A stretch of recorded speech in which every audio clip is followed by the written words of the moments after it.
अस्सलाम वालेकुम, आप देख रहे हैं डॉन न्यूज़ में का मेज़बान अब्दुल गफ्फार पुनाब रिप्ले के एक और एपिसोड के साथ। तो जनाब, पाकिस्तान की क्रिकेट की तारीख में पहली मरतबा पाकिस्तान को होम सीरीज़ में 3-0 के क्लीन स्वीप का सामना करना पड़ा। इंग्लैंड ने पाकिस्तान को कराची टेस्ट में भी शिकस्त देकर 3 मैचेस की टेस्ट सीरीज़ 3-0 से जीत ली।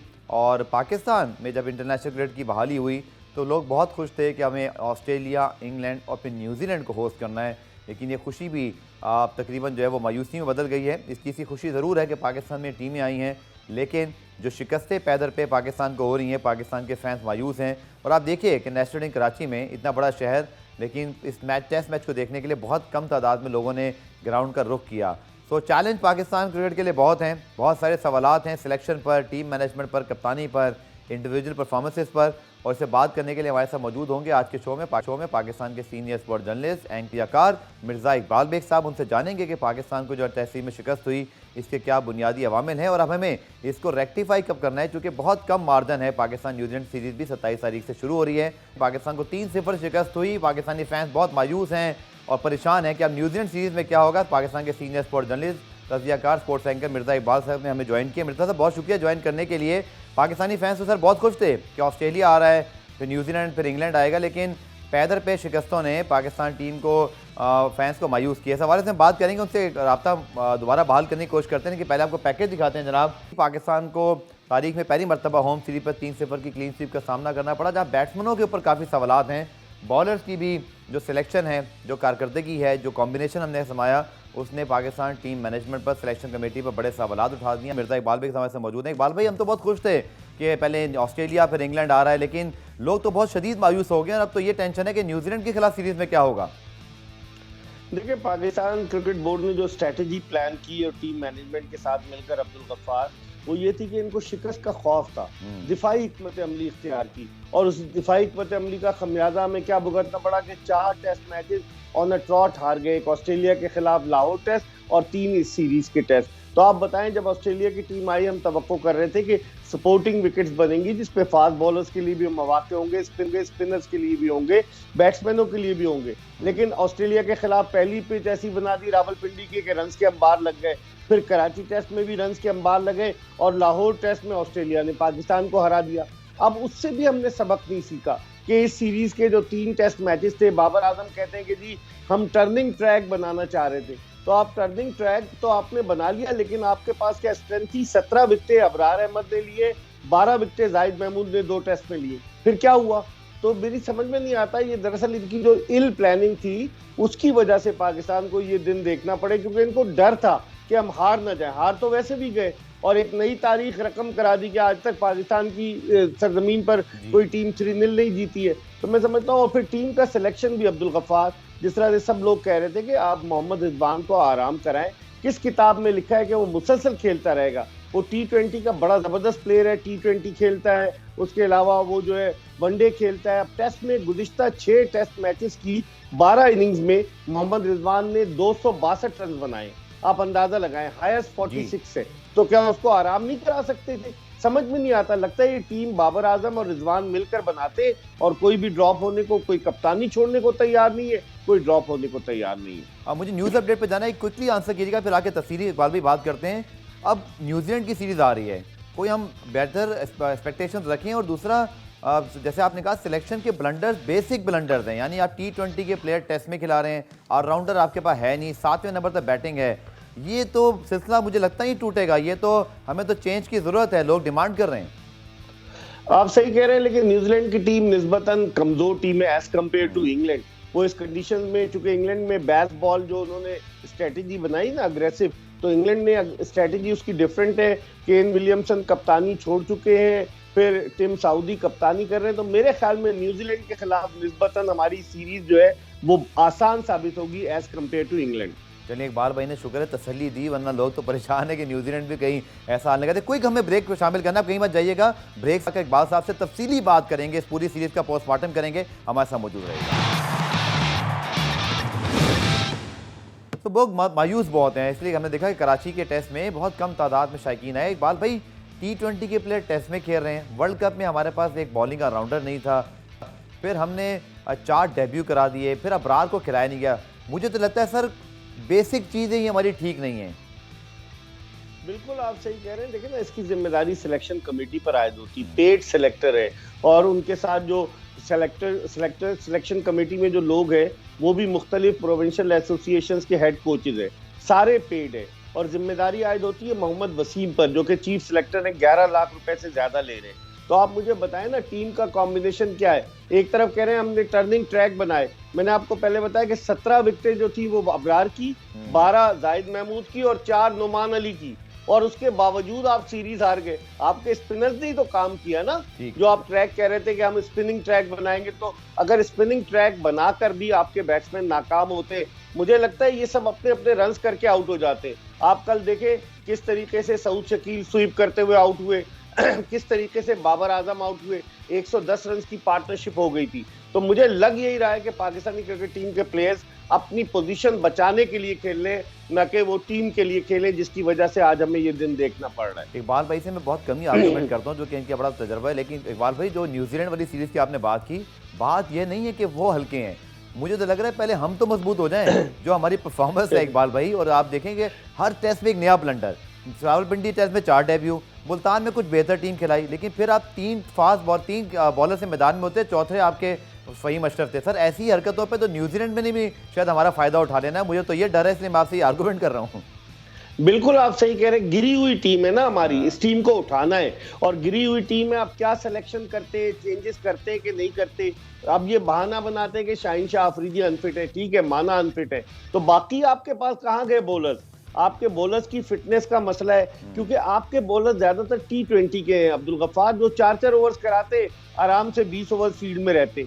जब आपको लॉन्गर वर्जन में खेलना पड़ता है, लंबी स्पेल करने पड़ते, तो आपकी फिटनेस का इम्तिहान होता है फास्ट बॉलर्स की। और उसमें देखें आप नसीम शाह के साथ क्या हुआ। चले हारिस रऊफ का तो पैर गेंद पर आ गया था, वो अनफिट हो गए। तो आपके पास क्या बैकअप में कोई टैलेंट नहीं है, कोई फास्ट बॉलर नहीं है?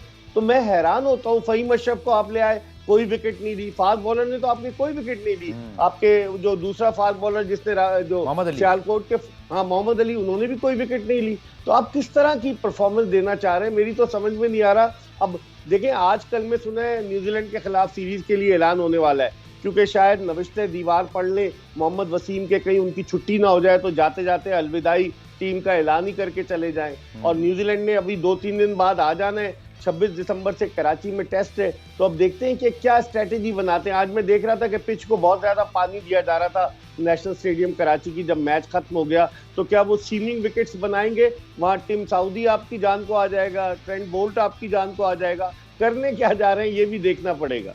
इकबाल भी जैसे आपने कहा, जो पाकिस्तान की सिलेक्शन के हवाले से, अब ये चीज़ भी हमें याद रखनी है कि जैसे अब्दुल रऊफ ने कल कहा, वो कहते हैं जी पाकिस्तान में शायद ऐसा कल्चर तो डेवलप नहीं हो गया कि हमारे सब लड़के T20 और लीग भी खेलना चाहते हैं। टेस्ट क्रिकेट के अंदर से वो शौक ख़त्म हो रहा है। वो जो हमारे जो मेरे ख्याल में अजहर अली एक आखिरी निशानी थे उस मिसबाह यूनुस की टीम के, जिन्होंने बड़ी सर्विसेज की हैं। तो सर मुझे कुछ रुझान भी कम दिखाई दे रहा है। ऐसे लगता है जैसे T20 और वनडे पे ही फोकस है सबका।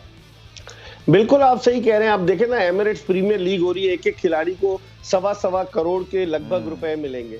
तो अगर आपको ये 1.25 करोड़ रुपए मिल रहे हैं, आप बेशक खेलें ना खेलें, आपका कॉन्ट्रैक्ट हो गया। इस तरह से कैरेबियन प्रीमियर लीग में जाकर आप खेलते हैं, वहां भी आपको लाखों में रुपए मिलते। बांग्लादेश प्रीमियर लीग, तो लड़कों का रुझान उस तरफ चला गया है। टेस्ट क्रिकेट असल स्किल है अब्दुल गफ्फार। मार्च 1877 में टेस्ट क्रिकेट आई, 145 बरस से ज्यादा हो चुके। असल हुस्न तो क्रिकेट का टेस्ट क्रिकेट है, जहां आपकी सलाहियतों का पता चलता है। तो अब देखते हैं ये लड़कों का रुझान। आप बिल्कुल सही कह रहे हैं, मैं आपसे बिल्कुल मुत्तफिक हूँ कि लड़कों का रुझान जो है वो इस शॉर्टर वर्जन ऑफ क्रिकेट की तरफ चला गया है, जहां पैसे भी ज्यादा है, जहां वक्त भी कम है। 3.5 घंटे में T20 मैच खत्म हो जाता है। यहाँ 5 दिन 15 सेशन का मैच है, तो आप क्या करेंगे? तो मेरे ख्याल में बोर्ड को सोचना चाहिए। दुनिया में आप देखें बहुत सारे ऐसे ममालिक हैं जिन्होंने अपनी टेस्ट की अलग टीम बनाई है, T20 और वनडे की अलग बनाई है। आप इंग्लैंड की मिसाल ले लें, जिमी एंडरसन नहीं खेलते T20 वनडे। आप स्टुअर्ट ब्रॉड की मिसाल ले लें, वो नहीं खेलते T20 और वनडे। और भी बहुत सारे ऑस्ट्रेलिया के कई क्रिकेटर्स हैं, और भी दुनिया के, न्यूजीलैंड के कई क्रिकेटर्स हैं। हम लोग चाहते हैं एक ही टीम हमारी जो है वो टेस्ट भी खेले, वनडे भी खेले, T20 भी खेले, तो कैसे वो इतना ज्यादा सस्टेन कर पाएंगे? इकबाल भाई, तो ये जो डोमेस्टिक के टॉप परफॉर्मर्स हैं, मीर हमजा या बास काउंटी भी खेलते हैं, या हसन अली जिसकी टेस्ट की परफॉर्मेंस इतनी बुरी नहीं थी, या यासिर शाह जिन लोगों ने सर्विस से तो पहले मैचेस जितवाए हैं, तो ये सब क्या रिटायरमेंट अनाउंस कर दें जब T20 स्पेशलिस्ट ही खिलाने हम सब ने? और आपने जैसे बात की कि एक जानिब तो खिलाड़ियों को रुझान T20 की तरफ हो गया, दूसरी जानिब हम अपने जो फर्स्ट क्लास के डोमेस्टिक के गिने चुने परफॉर्मर हैं, हम उनको क्या पैगाम दे रहे हैं? वो रिटायरमेंट ले लें या वो भी मार धाड़ शुरू कर दें क्रिकेट के अंदर और ये ख़त्म करें फर्स्ट क्लास को? फिर हम गालिबन इन लोगों के नाम वो जो चीफ सिलेक्टर के लैपटॉप में नहीं आते, उसमें वायरस आ जाता है जब इनके नाम आते हैं जो परफॉर्म करते हैं। यासिर शाह से मुझे जो अंदर की बात पता चली है, पाकिस्तानी टीम के एक खिलाड़ी का बुग़्ज़ है जिसकी वजह से उसे टीम में नहीं लाने देते। फिर उसके बाद हसन अली चले, हसन अली ने टेस्ट में तो अच्छा परफॉर्म किया था ना साउथ अफ्रीका के खिलाफ। आप फहीम अशरफ या मोहम्मद अली से तो अच्छा था ना हसन अली, उसको आप लेकर नहीं आए। फिर उसके अलावा और भी कामरान गुलाम कहाँ चला गया जिसने डोमेस्टिक में रन्स के अंबार लगाए थे, और भी कई लड़के हैं। अबू हुरैरा है जो रन्स कर रहा है। जी। आप इन यंगस्टर्स को मौका तो फराम करें कि ड्रेसिंग रूम शेयर करें। आप लगे बंदे वही खिलाड़ी सेलेक्ट करते हैं जो आपको सलाम करते हैं, यस्सर कहते हैं। मेरे ख्याल में सिलेक्शन बड़ी नाकिस हो रही है पाकिस्तान की। इकबाल भी एक और मालूम फरमाइएगा कि दुनिया में ये होता है कि जब आपका एक सीनियर बैट्समैन एक मरतबा ड्रॉप होता है तो उससे पूछ लिया जाता है क्या होगा। अजहर अली ड्रॉप हुए टेस्ट में श्रीलंका के अंदर, फिर वो टीम में आ गए, फिर पहला टेस्ट खेला, दूसरे से ड्रॉप हुए, किस बुनियाद पे वो तीसरा टेस्ट खेले और रिटायरमेंट भी बीच सीरीज में अनाउंस कर दी। न्यूजीलैंड की सीरीज में अब हमारे पास कौन सा हम ब्रेडमैन एकदम से ढूंढ लेंगे? तो ये कोई कम्युनिकेशन है? पाकिस्तान टीम किस तरह से मैनेज की जा रही है? कहाँ ऐसा होता है सर कि एक टेस्ट के ड्रॉप होने के अगले टेस्ट में दोबारा उसी खिलाड़ी को लेकर आए और रिटायरमेंट भी अनाउंस कर दें? ये पूछे ना चीफ सिलेक्टर से और हेड कोच से पूछें जो कुदरत का निज़ाम बताते हैं। आप मुझे बताएं, फवाद आलम को अगर आपने ड्रॉप किया है तो आप उसको बता दें कि आप हमारे प्लान में नहीं है। आज बाबर आजम ने प्रेस कॉन्फ्रेंस में कहा सऊद शकील आ गया है, चले फवाद आलम की जगह सऊद शकील आ गया है। फिर बाकी मोहम्मद रिजवान का क्या होगा? सलमान अली आगा को आप मौके पे मौके फराहम करते जा रहे हैं, तो आप दूसरे प्लेयर्स की तरफ भी तो देखें। मेरे ख्याल में बड़ी ज्यादती कर रहे हैं ये लोग ये कह रहे हैं, अब्दुल गफ्फार, मैं नहीं कह रहा कि पाकिस्तानी टीम जो है बाबर आजम और मोहम्मद रिजवान सेलेक्ट करते, कोई अमल दखल नहीं होता सकलैन मुश्ताक, मोहम्मद यूसुफ और मोहम्मद वसीम का, और ये जिस लड़के को खिलाना चाहते हैं उसको खिलाते। यही वजह है कि पाकिस्तान तनज़्ज़ुली की तरफ गामज़न है टेस्ट क्रिकेट में। सर अब न्यूजीलैंड की सीरीज बिल्कुल सर पर, और ये ज़्यादा खतरनाक बात है कि सोचने का मौका भी नहीं मिलना, टीम अनाउंस होनी है। आपके ख्याल में क्या तब्दीली चाहिए? लोग कहते हैं जी सरफराज अहमद को अब 11 में मौका मिलना चाहिए, रिजवान रेस्ट कर लें। इसके अलावा सर जो चेंजेस आप सजेस्ट करना चाहें, बिकॉज न्यूजीलैंड की टीम वर्ल्ड टेस्ट चैंपियनशिप की फातेह रही है, उसी तरह उनकी होम परफॉर्मेंसेज बहुत अच्छी हैं, बड़े अच्छे मोराल मोमेंटम के साथ आ रहे हैं। बिल्कुल आपने सही कहा। अब आप देखें ना कि यहाँ पर मुझे लग रहा है कि एक तो हारने का खौफ, दूसरे कप्तानी छिन जाने का खौफ भी है। आप देखें असद शफीक कहाँ चला गया 77 टेस्ट मैचेस खेलकर? क्या वो इतना बूढ़ा हो गया है? असद शफीक नहीं खेल सकता? फिर आप मुझे बताएं कि जो कप्तानी के चक्कर में आ जाता है कि यार ये कप्तान बन जाएगा, उसको आप दूध में से मक्खी की तरह निकाल बाहर फेंकते।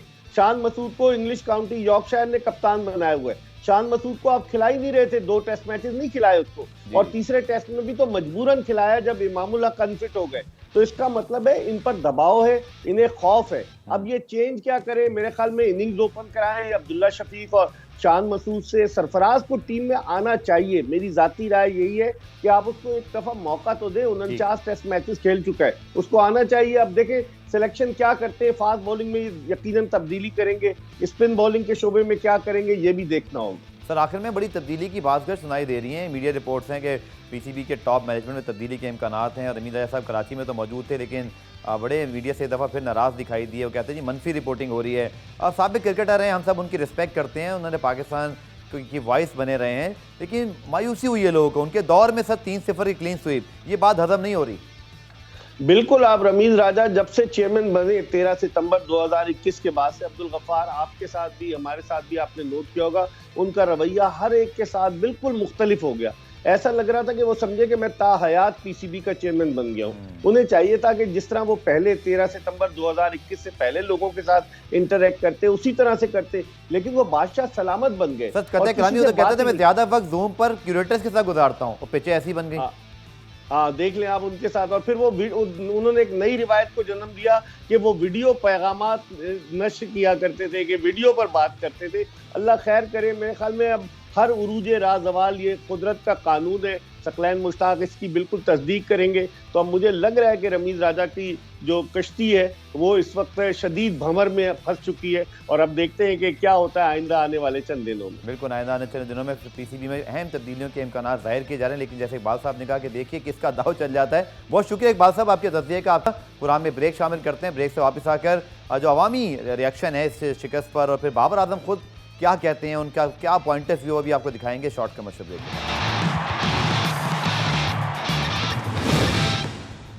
तो जनाब, इंग्लैंड के खिलाफ होम सीरीज में 3-0 के क्लीन स्वीप के बाद काफ़ी तनकीद हो रही है टीम मैनेजमेंट पर, इसी तरह बोर्ड पर, कप्तान पर, लेकिन खुद बाबर आजम का इस सीरीज़ में शिकस्त के बाद जो सवालात उठ रहे हैं उन पर क्या कहना था। सबसे पहले आपको बताते हैं कि ओवरऑल जो पाकिस्तान को सीरीज में डिफीट हुई, बाबर आजम का इस बारे में क्या कहना है।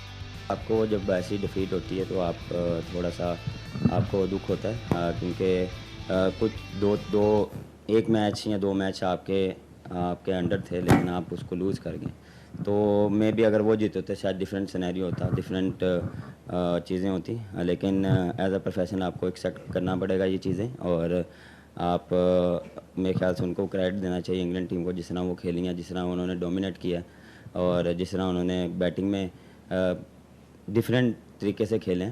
और देखें काफ़ी पॉजिटिव चीज़ें भी आई, उसको हम कोशिश करेंगे कंटिन्यू करें। जो जहाँ पे हम लैग किए हैं तो वो चीज़ें हम उस पर मेन चीज़ ये कि हम कहाँ लैग कर रहे थे, कहाँ पे हम और अच्छा कर सकते थे, उस पर बैठ के हम बात करेंगे और जो बेस्ट चीज़ होगी, जो टीम के लिए बेस्ट होगा, वो हम करेंगे।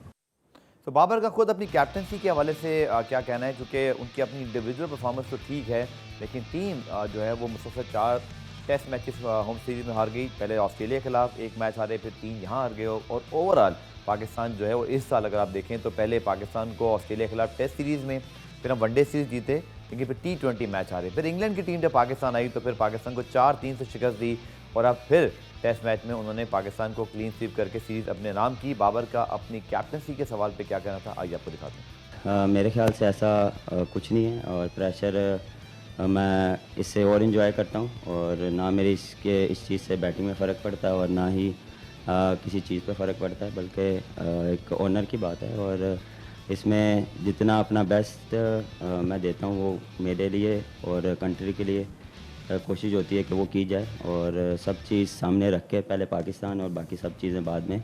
तो ये मोटिव और ये मेरा एम है कि ये नहीं है कि मुझे कोई टीम हारी, बिल्कुल मैं सबको कहा कि मैं ही डिफेंड करूँगा और मैं एज अ कप्तान इसको फ्रंट पे लूँगा, और जब भी ऐसी कोई चीज़ होगी मैं सामने खड़ूँगा सबके लिए।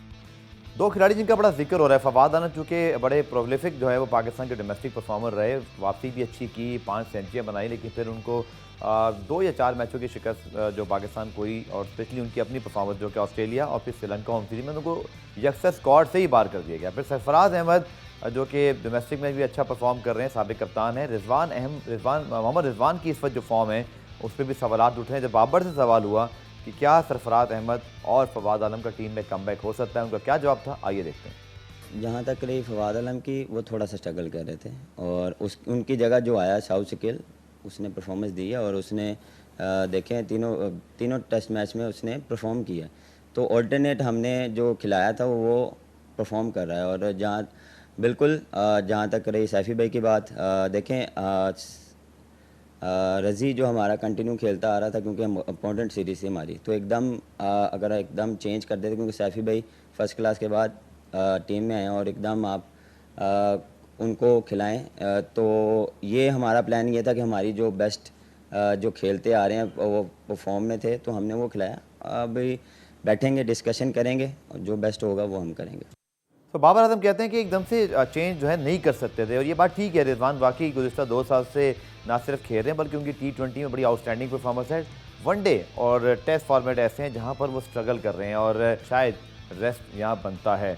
अवामी रिएक्शन जनाब आपको दिखाते हैं। पाकिस्तानी क्रिकेट फैंस यकीनी तौर पर मायूस हैं, और होम सीरीज़ जब होती है तो ये तवक्कुआत होती है कि यहाँ पर हम ज़रूर डोमिनेट करेंगे, पिचेस हमारी हैं, ग्राउंड हमारे हैं, कंडीशंस हमारी हैं, प्लेयर यहाँ खेलते हैं, पर एक दूसरी टीम बाहर से आकर अगर आपको क्लीन स्वीप करे तो यकीन तौर पर इट्स वेरी पेनफुल, और लोग फिर मायूस भी होते हैं, और फिर थोड़ा अट्रैक्शन भी टेस्ट क्रिकेट की जानिब कम हो जाता है। क्या कहना है कराची के शहरियों का, ओवरऑल क्रिकेट फैंस का इस पाकिस्तान की शिकस्त पर, आइए आपको दिखाते हैं। पाकिस्तान में ये जो बाबर आजम की कप्तानी है, मेरे ख्याल में ये किसी और को देनी चाहिए, क्योंकि बाबर आजम एक अच्छा प्लेयर है, वो अपने परफॉर्मेंस पे तवज्जो दे। और जो कप्तानी है इसका ऊपर से और प्रेशर है, तो मेरे ख्याल में कप्तानी किसी और को देनी चाहिए। यार मुझे लगता है कि I think Fawad Alam is a best, क्योंकि फवाद आलम की परफॉर्मेंस बहुत अच्छी थी और उसे लाजमी खिलाना चाहिए था। उसने बहुत अच्छा परफॉर्म किया था लास्ट ईयर और आई थिंक कि फवाद आलम इज़ अ बेस्ट। मेरे ख्याल में तो ये था कि हमें थोड़े सीनियर्स प्लेयर्स को चांस देना चाहिए था, कि टेस्ट में हमारी हमेशा कारकर्दगी बहुत ख़राब रही है। एक टाइम में नंबर 1 टीम मिसबा के दौर में, और अब ये हाल हो गया है। तो ये कि हमें असद शफीक को और थोड़े पुराने खिलाड़ियों को चांस देना चाहिए था। भाई पाकिस्तान को थोड़ी मेहनत करनी चाहिए, बेहतर बैटिंग करनी चाहिए, बैटिंग फील्डिंग भी अच्छी करनी चाहिए। ये कि आजकल लड़कों को जंग लग गया, पाकिस्तान की टीम को हर चीज़ अच्छी अच्छी मिल रही है। भाई साहब हम यही कहेंगे कि पाकिस्तान का क्रिकेट टीम जो है इसको ख़त्म करना चाहिए। पाकिस्तान का खून में क्या लहा किए, उसको तरजीह देना चाहिए।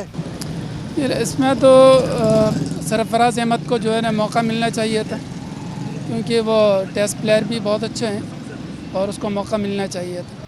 तो आप देख सकते हैं फैंस जो है वो मायूस हैं और डिमांड कर रहे हैं कुछ चेंजेस होनी चाहिए। जनाब आखिर में बात करते हैं फीफा फुटबॉल वर्ल्ड कप की। लियोनेल मेसी और उनकी टीम वर्ल्ड कप ट्रॉफी लिए अपने जब वतन पहुंचे तो बहुत ही शानदार इस्तकबाल किया गया। और आप देख सकते हैं क्योंकि ये एक ख़ास मौका इसलिए भी है कि अर्जेंटाइन वर्ल्ड कप तो जीता, लेकिन इस दौर के सबसे मकबूल और बड़े खिलाड़ी लियोनेल मेसी को जब ये एजाज़ हासिल हुआ तो आप देखते हैं लियोनेल मेसी ट्रॉफी थामे अपने जब मुल्क पहुँचे तो किस तरह पुरतपाक अंदाज से उनका इस्तकबाल किया गया। और अगर आप देखें तो एक और रिकॉर्ड भी मेसी ने बना दिया। वो रिकॉर्ड ये है कि उन्होंने जो वर्ल्ड कप थामे तस्वीर इंस्टाग्राम पे पोस्ट की, उस पर सिर्फ एक दिन में 56.7 मिलियन से ज़्यादा लाइक्स आए हैं और 1.6 मिलियन तबसरे किए गए। तो मेसी की जो मकबूलियत है वो इस वक्त का जादू जो है वो सर चढ़कर बोल रहा है। और डेफिनेटली बहुत अरसे बाद डिएगो मैराडोना ने जब आखिरी मरतबा अपनी आउटस्टैंडिंग परफॉर्मेंस से अर्जेंटाइन को वर्ल्ड चैंपियन बनाया तो उसके बाद लियोनेल मेसी जो कि इनकी टीम के साथ साथ दुनियाई फुटबॉल के सबसे बड़े स्टार हैं अलॉन्ग विद क्रिस्टियानो रोनाल्डो, तो लियोनेल मेसी की इस परफॉर्मेंस और अर्जेंटाइन की जीत पर उनके फैंस इस वक्त खुशी से अब तक जो है वो झूम रहे हैं। और यहाँ तक कि वो तस्वीरें वायरल हुई जहाँ मेसी ट्रॉफी लिए सो भी गए, उन्होंने तस्वीरें डाल दी, वो भी वायरल हो गई। तो मेसी का वक्त चल रहा है और मेसी इस वक्त पूरी दुनिया पर छाए हुए हैं और definitely it's time to celebrate for the Argentina and Lionel Messi fans. पुराब रिप्ले में आज के लिए इतना ही। कल दोबारा आपसे मुलाकात करेंगे, तब तक के लिए अल्लाह हाफ़िज़।